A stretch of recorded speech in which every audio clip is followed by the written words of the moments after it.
Hello दोस्तों, सावधान Hindustan channel में आपका स्वागत है। आज हम बात करेंगे ट्रेनी डॉक्टर की, जो कोलकाता केस था। कोलकाता केस में ट्रेनी डॉक्टर की उनकी मां की कही अनकही बातें कुछ उनकी मां ने अपनी आप बीती सुनाई। इस तरह से उन्होंने कहा, मेरी बेटी का नाम माला था।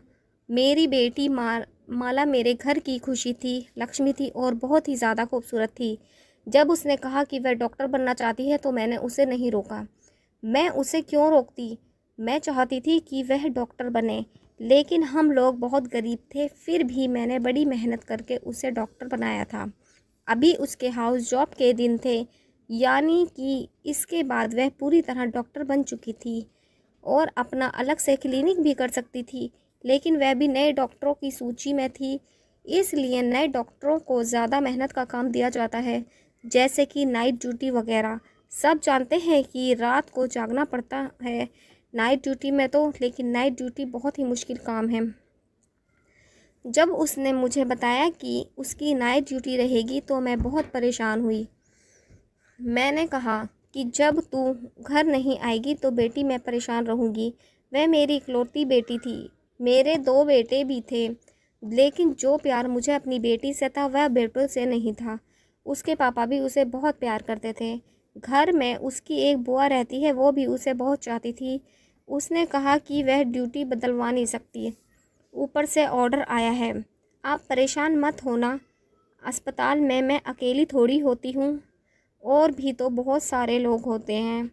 उसने बड़े प्यार से, बड़े तरीके से मुझे समझाया जो भी मसला था। लेकिन वह बड़ी जिम्मेदार थी। डॉक्टर के पास कहाँ वक्त होता है कि एक गिलास पानी भी पी लें, और नाइट ड्यूटी के डॉक्टर तो वैसे भी बड़े बिजी रहते हैं। एक दिन मेरी बेटी अस्पताल से वापस आई तो कहने लगी, माँ मुझे एक सवाल का जवाब तो दो कि अगर आपके सामने कुछ गलत हो रहा है तो उसे रोकना चाहिए। मैंने कहा, हाँ बिल्कुल रोकना चाहिए। क्यों नहीं रोकना चाहिए? ये तो भगवान भी कहता है कि सिर्फ सच्चाई और हक का साथ देना चाहिए। मेरी ये बात सुनकर वह कहीं खो गई थी। मैंने कहा कि माला, कहाँ खो गई है? खाना तो खा ले। देख, आज तेरी पसंद के दाल भात बनाए हैं। उसको ये खाना बहुत पसंद था और वह देखते ही बहुत खुश हो जाती थी, लेकिन आज कहीं खोई हुई थी। जब मैंने बार बार पूछा तो कहने लगी, कुछ नहीं माँ, वैसी कुछ ऐसा बुरा हो रहा है जिसको रोकने की आपके अंदर ताकत भी ना हो, तो फिर क्या करना चाहिए? मैंने कहा, तो फिर भी लड़ना चाहिए बेटा, कोशिश करनी चाहिए। जब इंसान कोशिश करता है तो भगवान भी उसका साथ देता है। पर तू क्यों पूछ रही है और इतनी परेशान क्यों नज़र आ रही है? कहने लगी, कोई बात नहीं है, बस एक टेस्ट है, उसमें नंबर लगवाने की कोई बात चल रही थी तो उसके बारे में कह रही थी।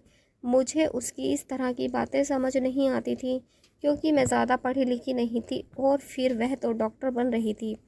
बस मैं चुप करके सुन लेती थी, लेकिन जब भी मुझसे कोई बात पूछती थी तो मैं उसका जवाब अपनी तरफ से अच्छे तरीके से देने की कोशिश करती थी। मुझे मेरी बेटी से बड़ा प्रेम था। हम लोग बड़े गरीब थे, उसके लिए मैंने अपना जेवर बेचा था और बड़ी मुश्किल से उसकी फ़ीस भरी थी। वो एक अच्छी बेटी और एक अच्छी इंसान थी। एक दिन मैं बालकनी में खड़ी थी जब अचानक से डर गई और भागती हुई नीचे आ गई थी। वो मुझसे टकरा गई। मैंने कहा, क्या हो गया बेटा, तू इतनी परेशान क्यों लग रही है? सब अच्छा तो है ना? उसने कहा, एक लड़का खड़ा है। मैंने कहा, कहाँ खड़ा है?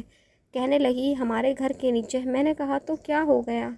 यहाँ पर तो बहुत सारे लोग आते जाते हैं, कुछ खड़े होते हैं, कोई फ़ोन पर बात करता है, इसमें परेशान होने की क्या बात है?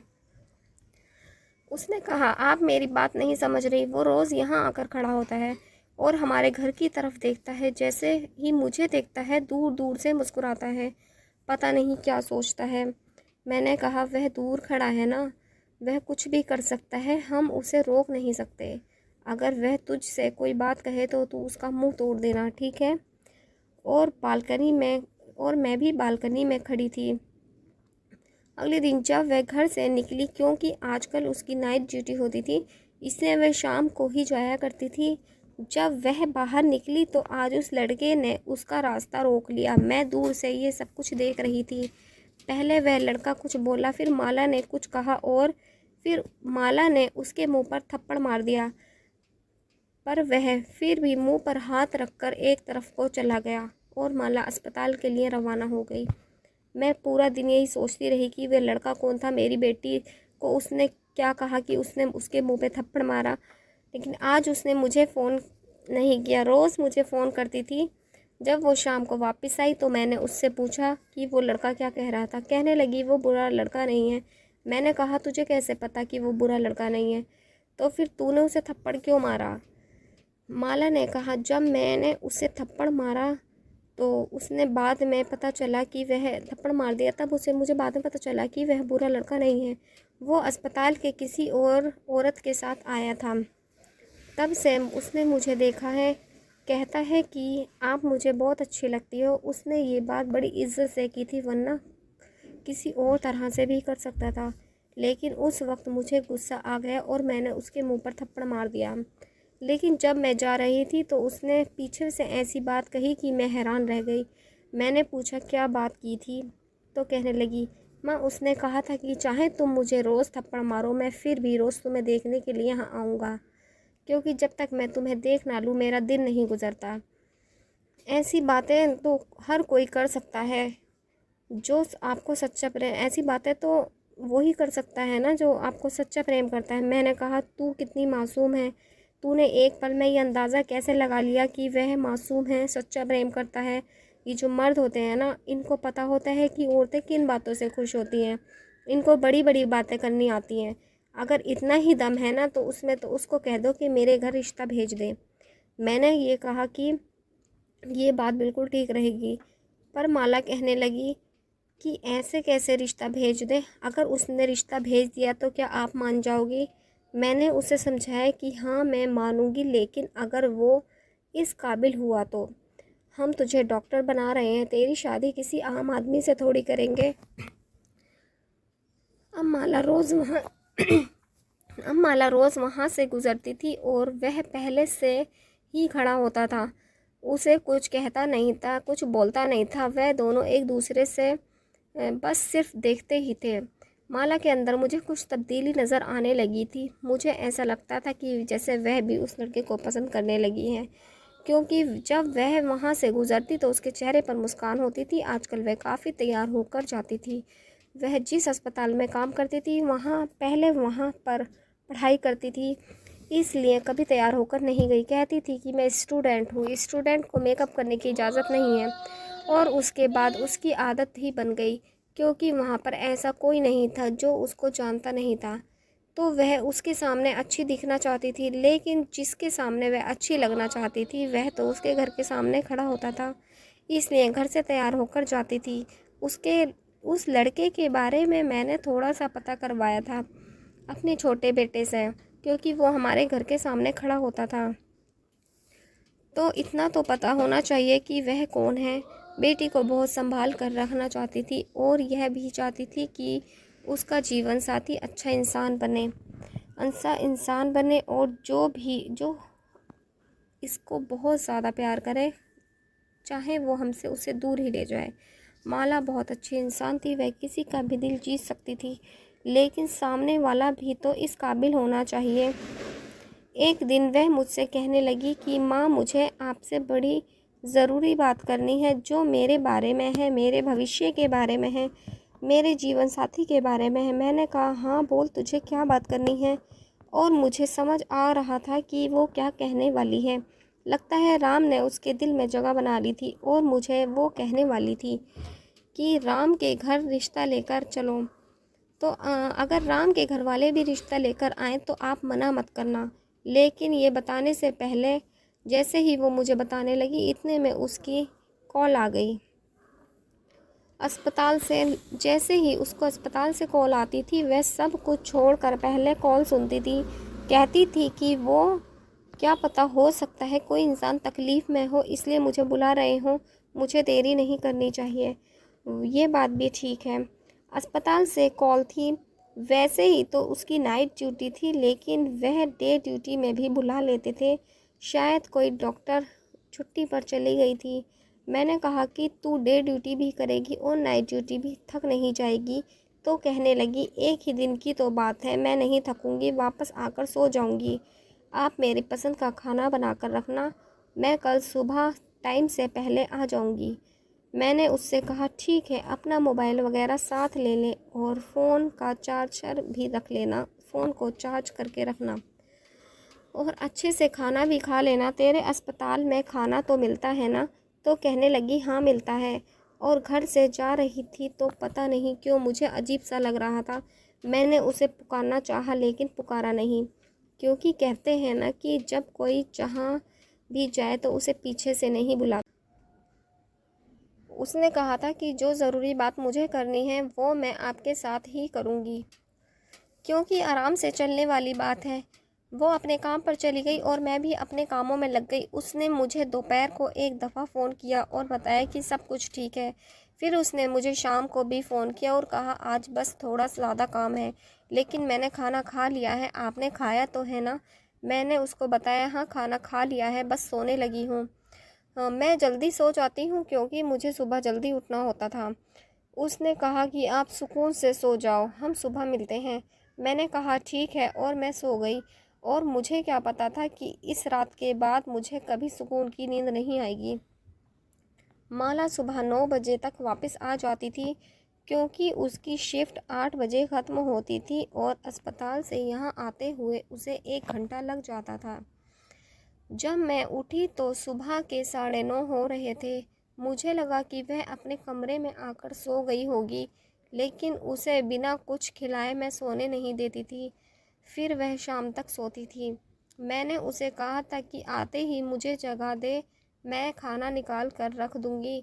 लगता है वह बहुत थक गई थी, इसलिए मैंने खाना प्लेट में निकाला और उसे गर्म किया और अपनी बेटी माला के कमरे की तरफ चल पड़ी। लेकिन जब अंदर जाकर लाइट देखा तो लाइट ऑफ थी और मैं हैरान रह गई। वो तो यहाँ पर थी ही नहीं, कमरा बिल्कुल साफ़ सुथरा पड़ा था। मैं समझ गई कि लगता है आज उसे आने में देरी हो गई है। मैं बाहर गई तो आज वह लड़का भी नहीं था। मैं हैरान हो गई, क्योंकि जो लड़का उस इस टाइम उसके पीछे खड़ा रहता था, हर समय खड़ा रहता था, आज वो यहाँ पर है ही नहीं। कहीं वो बीमार तो नहीं हो गया है? मैं तो माँ हूँ ना, मेरे दिमाग में ऐसे ही सवाल आने लगे कि कहीं उसका माला का कहीं एक्सीडेंट तो नहीं हो गया है, किसी परेशानी में तो नहीं है। लेकिन मुझे पूरा यकीन था कि माला उसी के बारे में बात करने वाली है और मैं जो सोच रही थी वह लोग रिश्ता लेकर आ गए तो मुझे रिश्ता कर देना चाहिए या नहीं। 2 घंटे गुजर गए, माला नहीं आई तो मैंने उसका नंबर मिलाया, घंटी जाने लगी और मैं इंतज़ार करने लगी कि उसका फ़ोन डिस्कनेक्ट हो गया और मैं उससे बात करूँगी, लेकिन वो फ़ोन ही नहीं उठा रही थी। मैंने फिर फ़ोन किया, घंटी बज रही थी लेकिन कोई फ़ोन नहीं उठा रहा था और आज तक ऐसा नहीं हुआ कि उसने मेरी कॉल ना उठाई हो। अब मैंने उसकी दोस्त का नंबर मिलाया, अभी भी फ़ोन नहीं उठा रही थी। मैं हैरान थी। अब इसके अलावा मेरे पास तो कोई नंबर ही नहीं था, मैं किसको फ़ोन करती। फिर उसकी दोस्त ने फ़ोन उठा लिया। मैंने कहा, बेटा माला कहाँ है? वो फ़ोन नहीं उठा रही है। तो उसने कहा कि हम उसे तलाश कर रहे हैं। ये बात सुनकर मैं हैरान हो गई। क्या मतलब तलाश कर रहे हो? क्यों? क्या वह कहीं गायब हो गई है? मुझे लगा कि ये लड़की मजाक कर रही है, लेकिन उसे ऐसा मजाक नहीं करना चाहिए था। उसने कहा, मैं आपको थोड़ी देर बाद फ़ोन करती हूँ, असल में माला कहीं मिल नहीं रही है। मुझे लगा कि अस्पताल बहुत बड़ा है, शायद वह कहीं व्यस्त होगी, मिल जाएगी, आप परेशान नहीं हो। मैंने कहा, अच्छा। अस्पताल तो बहुत बड़ा था, एक दिन में पूरा अस्पताल देख भी नहीं सकते थे, क्योंकि साथ ही कॉलेज भी था। मैंने उसे कहा कि मैं थोड़ी देर बाद फ़ोन करती हूँ। वो बोली, ठीक है आंटी। मुझे उसकी आवाज़ में कुछ परेशानी महसूस हुई, पता नहीं क्या बात थी। मैंने थोड़ी देर बाद फिर से उसको फ़ोन किया और कहा, माला से बात करवा दो। तो उसने कहा, आंटी बात ऐसी है कि वो मुझे अभी तक नहीं मिली है। और अभी वह बात ही कर रही थी कि अचानक से उसके मुंह से चीख निकल गई। ओ, क्या हो गया? आप जल्दी यहाँ से आ जाएं। ये सुनकर मैं हैरान रह गई। मैंने कहा, पर हुआ क्या है? मुझे बताओ तो सही, सब ठीक तो है ना? मेरा दिल बैठा जा रहा है। उसने कहा माला मिल गई है। मैंने कहा अच्छा मिल गई है तो कैसी है, ज़रा मेरी बात करवा दो। तो कहने लगी बात नहीं करवा सकती, बस आप अस्पताल पहुँचो। तो मैंने पूछा क्यों? क्योंकि मुझे ठीक से समझ नहीं आ रहा था कि वह रोते हुए क्या कह रही हैं। अब बस आप इस अस्पताल आ जाइए आंटी। मैं अभी सोच ही रही थी कि अगर ये लड़की मजाक कर रही है तो मैं उसे कभी माफ़ नहीं करूँगी। मेरे दोनों बेटे घर पर नहीं थे। मैं घर से बाहर निकली तो सामने राम खड़ा होता था, आज वो भी नहीं है। मैं तुरंत अस्पताल के लिए निकल पड़ी। रास्ते में मैं अपनी बेटी को फ़ोन कर रही थी, मगर वो मिल ही रही थी लेकिन फ़ोन नहीं उठा रही थी, क्योंकि बेल तो जा रही थी। ऐसा तो नहीं था कि उसका फ़ोन बंद हो गया था। फिर फ़ोन क्यों नहीं उठा रही थी? मैं अस्पताल पहुंची तो एक अजीब सा माहौल लग रहा था। अस्पताल में तो भीड़ होती ही है, हर तरफ कोई ना कोई एम्बुलेंस खड़ी होती है। कोई रो रहा होगा, कोई चिल्ला रहा होगा, कोई बात कर रहा होगा, सब कुछ सामान्य था। लेकिन मुझे लोग अजीब नज़रों से देख रहे थे, इधर उधर देख रहे थे, जैसे मेरे से कोई बात छुपाई जा रही है, जैसे कोई ऐसी बात है जो इन सबको पता है लेकिन मुझे नहीं पता है। मैं परेशान तो थी, पर मैं कभी कभी यहाँ आती थी। उसने मुझे तकरीबन सारी अपनी दोस्तों से और टीचर से, जो सीनियर्स डॉक्टर से, उनसे मिलवाया था। मैं रिसेप्शन पर गई और मैंने कहा कि माला कहाँ होगी। उन्होंने मुझे कहा कि दूसरी मंजिल पर जाएं, आपको पता चल जाएगा। ये बात भी अजीब सी थी। दूसरी मंजिल पर चली गई मैं। सामने देखा कि उसकी दोस्त खड़ी है और बहुत सारे लोग खड़े थे। अजीब सा शोर डाला हुआ था और ऐसा लग रहा था जैसे कोई फ्री में कोई चीज़ बट रही हो, इतनी ज़्यादा भीड़ थी। माला मिल गई। मेरी हाथ देखा, फिर मैंने देखा कि माला नीचे पड़ी है। मेरी हालत इतनी बुरी हो गई थी कि मैंने चीखना शुरू कर दिया। मुझे उसकी दोस्त ने संभाला। मेरे चिल्लाने की आवाज़ पूरे अस्पताल में गूंजने लगी थी। सबको पता चल गया था कि माला की माँ आ गई है। उन लोगों का कहना था कि नाइट ड्यूटी पर थी और उसके बाद अचानक से कहीं गायब हो गई। उसको कोई मरीज़ बुलवाने के लिए आया था। फिर हम लोग उसे ढूंढने लगे, सुबह ढूंढते रहे, तलाश करते रहे, हमें नहीं मिली। और फिर एक अंधेरे कमरे में वह हमें ऐसी हालत में मिली। डॉक्टर्स ने कहा हमें लगता है कि उसके साथ ये सब कुछ करने वाले 20 लोग थे, लेकिन वो कौन थे, कहाँ से आए थे, किसी को नहीं पता। और अब वह तो इस दुनिया से जा ही चुकी है। लगता है उसने है खुदकुशी की है। अस्पताल वालों ने हमें बहुत तंग किया, बहुत जलील किया। हमें बॉडी नहीं दे रहे थे। वह कह रहे थे आपकी बेटी ने लगता है अपने दोस्तों को बुलाया था और मामला ख़राब हो गया। कभी कह रहे थे कि एक दोस्त नहीं था, 4-5 लोग थे, यानी उसके बॉयफ्रेंड। कभी कोई बात करते और जो बॉडी की हालत थी वो हम ही जानते हैं कि किस तरह। आखिर आवाज़ किए, चारों तरफ से आवाज़ किए जा रहे थे, लेकिन अब हमारे पास कोई सबूत नहीं था। सारा देश हमारी बेटी के लिए खड़ा था, सब उसके लिए इंसाफ की मांग कर रहे थे, लेकिन हमारे पास ऐसा कोई भी सबूत नहीं था जिससे हमारे पास ऐसा कोई सबूत नहीं था जिससे हम ये पता लगा सकते थे कि क्या हुआ था। अस्पताल वालों ने जो रिपोर्ट जारी की थी उसमें लिखा था कि डॉक्टर माला ने आत्महत्या कर ली है, लेकिन वो ऐसा कैसे कर सकती है? वो तो मुझे कुछ बताना चाहती थी। घर से हंसती खेलती निकली थी, आंखों में ढेर सारे सपने थे। तो फिर एक ऐसा इंसान कैसे आत्महत्या कर सकता है? वो डिप्रेशन में नहीं थी, वह बिल्कुल ठीक थी। उसके साथ कुछ और भी मसला नहीं था। हमने कहा कि उसका फ़ोन कहाँ है, उसका सामान कहाँ है, हमें दे दो, उसका बैग वगैरह दे दो। उन्होंने हमारी सारी चीज़ें वापस कर दी, लेकिन उसका जो भी सारी चीज़ें थी वो सब टूट चुकी थी। लेकिन उन्होंने हमें माला का फ़ोन नहीं दिया।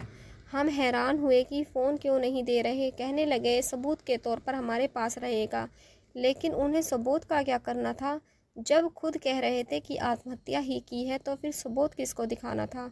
बहुत कोशिश की थी किसी तरह उसका फ़ोन मिल जाता, क्योंकि फ़ोन से ही पता चल सकता था कि उसकी ज़िंदगी में क्या चल रहा था। लेकिन उन्होंने उसका फ़ोन हमें नहीं दिया। इस बात को 3 दिन गुजर गए हैं और 3 दिनों से मैंने राम को भी नहीं देखा। क्या उसको पता नहीं था कि माला के साथ क्या हुआ था? वो इस दुनिया से चली गई है, ये बात तो सारे देश में फैल चुकी है। तो फिर उसको क्यों नहीं पता? लगता है वह डर गया है, अपने कमरे में बैठा था, बाहर नहीं निकलना चाहता था कि उससे भी पूछताछ ना हो जाए, क्योंकि पता नहीं कितनी दफ़ा पुलिस हमारे घर आई थी और मेरी जो हालत थी मैं ही जानती हूँ। एक तो मेरी जवान बेटी जिसको मैंने मुश्किल से डॉक्टर बनाया था, इस दुनिया से चली गई और मुझे रातों को अब नींद नहीं आती है। मैं पूरी पूरी रात रोती हूँ। सब लोग इंसाफ मांग रहे थे, लेकिन जो मेरे साथ हुआ वो कभी ठीक नहीं हो सकता। मेरी बेटी तो कभी वापस नहीं आ सकती। हमारे घर की लक्ष्मी मेरी बिटिया दुनिया से चली गई, अब उसे कोई वापस नहीं ला सकता। इंसाफ मिलता तो किसको मिलता? एक माँ के लिए इंसाफ क्या हो सकता है? क्या मुझे मेरी बेटी को वापस दे सकता है? एक हफ्ता गुजर गया तो माला की दोस्त अचानक से मेरे घर आई और उसने कहा कि मुझे माला की तरफ से एक वीडियो मिली है। उसने कहा कि शायद माला ने उस वक्त ये वीडियो भेजी थी, लेकिन मैंने भी नहीं देखी थी। मैं बहुत व्यस्त हो गई थी और डर भी गई थी, क्योंकि मुझे धमकाया जा रहा था, कहा जा रहा था कि कुछ कहना नहीं वरना तुम्हारा अंजाम अच्छा नहीं होगा। उसने बताया मेरे पास माला की आखिरी वीडियो है, इसके अलावा हमारे पास कोई याद नहीं है। वीडियो 45 मिनट लंबी है, मैंने अब तक देखी नहीं है, लेकिन मैंने सोचा कि आपको बताना ज़रूरी है। हमने तुरंत वीडियो को टीवी के साथ कनेक्ट किया, तभी सब लोग हम देख ही रहे थे, सब माला को देखना चाहते थे। लेकिन जब वीडियो देखी तो हम हैरान रह गए। ऐसा लग रहा था कि वीडियो उस पल की है जब सब लोग वहाँ से चले गए थे। माला ने कसम खाकर कह रही थी कि वह उस टाइम जिंदा थी, वीडियो बनाकर अपने दोस्त को भेज दी थी। शायद उसने ये अपने अकाउंट से डिलीट कर दी थी, इसलिए उन लोगों को अभी तक सबूत नहीं मिला। हमसे पूछताछ नहीं की कि आप लोगों को कोई वीडियो मिली है या नहीं। उसकी हालत बुरी थी, उसके चेहरे से साफ झलक रहा था कि वह कितने दर्द में थी। वह कह रही थी कि अस्पताल के में बहुत बुरा कर रहे हैं, मुझे सब पता चल गया है, इसलिए उन्होंने मेरे साथ ये सब किया ताकि मुझे चुप कराया जा सके। मरीजों के साथ अच्छा नहीं हो रहा, बहुत बुरे काम हो रहे हैं।